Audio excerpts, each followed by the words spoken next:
नमस्कार क्रिकेटप्रेमींनो, मित्रमैत्रिणींनो, कसे आहात तुम्ही सगळे?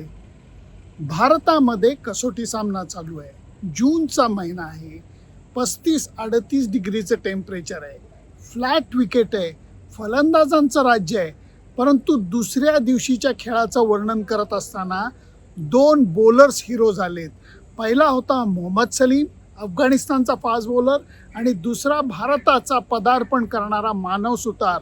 आणि त्यांच्या कामगिरीबद्दल आणि थोडंसं बॅटिंग, थोडंसं अंपायरिंग, थोडंसं DRS बद्दल मी तुमच्याशी बोलणार आहे.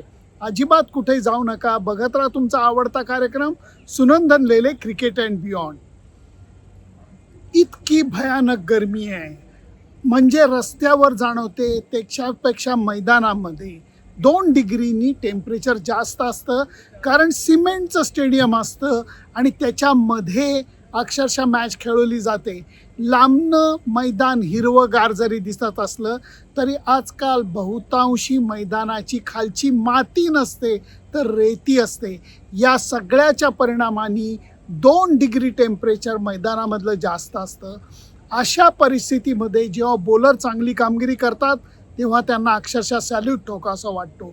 आज खरोखर अफगाणिस्तानच्या मोहम्मद सलीमचं मला खूप कौतुक वाटलं. त्याचं कारण 6 फुटापेक्षा जास्त उंचापुरा हा बॉलर भारतामध्ये पहिल्यांदा खेळतोय, कसोटी सामना खेळतोय.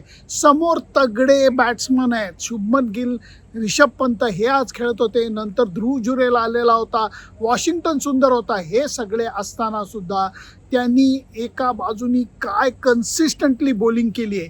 जिथे मोहम्मद सिराज किंवा आपले फास्ट बॉलर 2-3 ओव्हरनंतर थांबवले जात होते, त्याची गरज नव्हती, कारण भारताकडे उत्तम स्पिनरसुद्धा आहेत. परंतु या कंडिशन्समध्ये सलग 6-6, 7-7 ओव्हरचा स्पेल टाकणं प्रचंड अवघड आहे आणि ते मोहम्मद सलीमनी करून दाखवलं. कन्सिस्टंटली त्यांनी सीम हिट केली. या सामन्यासाठी जो बॉल वापरला जातो तो SG टेस्ट नावाचा बॉल वापरला जातो, ज्याची सीम चांगली बोटांना लागते.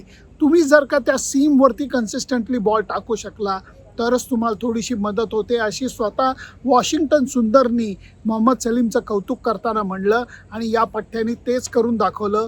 शुभमन गिल सकट त्यांनी 6 फलंदाजांना, भारतीय फलंदाजांना आऊट केलं आहे. त्यामुळे वेल बोल्ड मोहम्मद सलीम.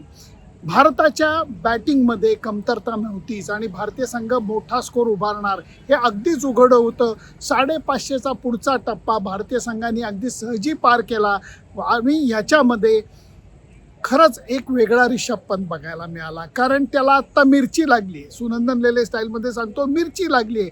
त्याची संघातली जागा धोक्याची आहे अशातली गोष्ट नाही टेस्ट टीममधली, परंतु बाकीच्या टीममधनं मात्र त्याला बाजूला केलं गेलं, ही त्याला मिरची लागली आहे. त्यामुळे डोकं खाली घालून त्यांनी बॅटिंग केली आणि हे बॅटिंग करत असताना 80 धावा त्यांनी उभारल्या. हा पठ्ठ्या 80 ते 100मध्ये का आऊट होतो मला कळत नाही. 8 वेळा तो 80 ते 100मध्ये आऊट झाला. आज सुद्धा संयम ठेवला आणि नंतर उधळला आणि 80 धावांचा टप्पा पार झाल्यानंतर झेलबादून तंबूमध्ये परतला. वॉशिंग्टन सुंदरनी मात्र हाती आलेल्या संधीचं परत एकदा सोनं केलं. नाबाद अर्धशतक झळकवलं, भारताला 550चा टप्पा ओलांडून दिला आणि त्याच्यानंतरच शुभमन गिलनी डाव घोषित केलेला आहे. आणि हा डाव घोषित केल्यानंतर एक विचार असा होता की भारतीय गोलंदाजांना आज भरपूर वाव पण मिळावा, त्याच्याचबरोबर विश्रांती पण मिळावी आणि तिसऱ्या दिवशी फ्रेश येऊन बॉलिंग करता यावी. अफगाणिस्तानचे बॅट्समन थकलेले होते. त्याचं कारण 127 ओव्हरची फिल्डिंग ही त्यांनी केलेली होती आणि अशा थकव्यानंतर फलंदाजीला येणं आणि भारताच्या चांगल्या बॉलर्सना तोंड देणं ही सोपी गोष्ट नव्हती. ते करत असताना काही चुका या खरोखर झाल्या आणि मला कौतुक वाटलं ते दुसऱ्या हिरोचं, मानव सुतारचं. गेले काही वर्ष हा पठ्ठ्या प्रथम श्रेणीच्या क्रिकेटमध्ये भरपूर चांगली कामगिरी करतोय, म्हणून त्याला आज पदार्पणाची संधी मिळालेली आहे. आणि त्याच्यावरती क्रिकेट देवसुद्धा आज बहुतेक खुश होता, कारण पठ्ठ्याला पहिल्या ओव्हरमध्ये विकेट मिळालेली आहे. त्याच्यानंतर रहमत शाहचा एक सन्माननीय अपवाद सोडला तर बाकीच्या अफगाणिस्तानच्या खेळाडूंना संयम ठेवता आला नाही, तेवढं स्किल त्यांच्याकडे नव्हतं आणि त्याचा फटका त्यांना सहन करायला लागला आहे. कारण तुम्ही जर का आजच्या खेळाकडे नजर टाकली असती तर तुम्हाला कळेल रहमत शाह नाबाद 43, बाकी सगळे फलंदाज खेळले आणि आऊट झाले, खेळले आणि आऊट झाले. 3 बॅट्समन मानव सुतारनी ऑलरेडी आऊट काढलेले आहेत आणि 2 बॅट्समन जे आहेत ते प्रसिद्ध कृष्णाने आऊट काढलेत वेगवान बॉलिंग टाकून. भारताच्या हातामध्ये अजूनही 450 धावांची आघाडी आहे. दुसऱ्याच दिवशी भारतीय संघाने या सामन्याच्या दोऱ्या आपल्या हातात घेण्याची तयारी दाखवलेली आहे. तिसऱ्या दिवशी हा सामन्याची संपायची शक्यताही नाकारता येत नाही जर अपेक्षित लढत ही अफगाणिस्तानच्या फलंदाजांनी दिली नाही तर. मला अजूनही अपेक्षा आहे की कदाचित आज या थकावटीतनं विश्रांती घेऊन दुसऱ्या डावामध्ये, म्हणजे मी दीड डावामध्ये म्हणेन अजून, कारण या डावातल्या सुद्धा निम्म्या फलंदाज बाद होणे हे बाकी आहे. त्यामुळे विश्रांती घेऊन जेव्हा अफगाणिस्तानचे फलंदाज मैदानात उतरतील तिसऱ्या दिवशीच्या खेळासाठी तेव्हा ते जरा जास्त लढत देतील एवढीच माझी अपेक्षा आहे. आता काही गोष्टी, वेगळ्या गोष्टींबद्दल बोलतो सामन्याबद्दलच्या, आणि ते म्हणजे अंपायरिंगचे डिसिजन्स. कारण या सामन्यामध्ये एल्बर्ट म्हणा, कॉडबियनचे निर्णय म्हणा, हे अंपायर्सला कळलेले नाहीत. आणि दुर्दैवाची गोष्ट अशी की ती चूक अफगाणिस्तानच्या खेळाडूंनी सुद्धा केली. याच्यामध्ये सर्वात महत्त्वाचा दुवा ठरतो हा विकेट किपर LBWचा DRS निर्णय घ्यायचा की नाही हे कॅप्टनला बरोबर सांगू शकतो, कारण तो विकेटच्या मागं उभा असतो. आणि दुसरी गोष्ट म्हणजे कॉट बिहाइंड सारख्या निर्णयामध्ये विकेट किपरलाच परत भूमिका बजावायला लागते. म्हणून DRSला धोनी रिव्ह्यू सिस्टीम म्हणतात, कारण धोनीचे 10 पैकी 9 DRS हे बरोबर ठरतात. त्याच्या उलट आज अफगाणिस्तानच्या विकेटकीपरनी केलेलं आहे. आपल्या संघाला त्यांनी अडचणीत टाकलं आहे. कारण तुम्ही बघा, काल KL राहुल आऊट होता, याला कळलं नाही, अंपायरलाही कळलं नाही. आज सुद्धा रिषभ पंत आऊट होता, या विकेटकीपरलाही कळलं नाही, अंपायरला कळलं नाही. स्वतः शुभमन गिल LBW होता, अंपायरला कळलं नाही आणि या विकेटकीपर पठ्यानी DRS घेण्यासाठी आपल्या कॅप्टनला सांगितलं नाही.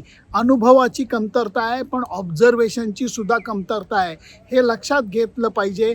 अंपायरचा सुद्धा बरोबर असू देत, चूक असू देत, प्रत्येक निर्णय हा नंतर तपासला जातो. त्यामुळे या सामन्यातली आत्ताच्या घडीला कमी म्हणजे मॅच अजून अर्धवटच आहे, अर्धाच सामना संपलेला आहे, पण अंपायरिंगच्या डिसिजनवरनं ही थोडीशीच बोलाचाली होणार आहे. कारण कधी कॉट बिहाइंड कळत नाही जेव्हा प्रेक्षागृह भरलेलं असतं, मैदानामध्ये खूप आवाज असतो.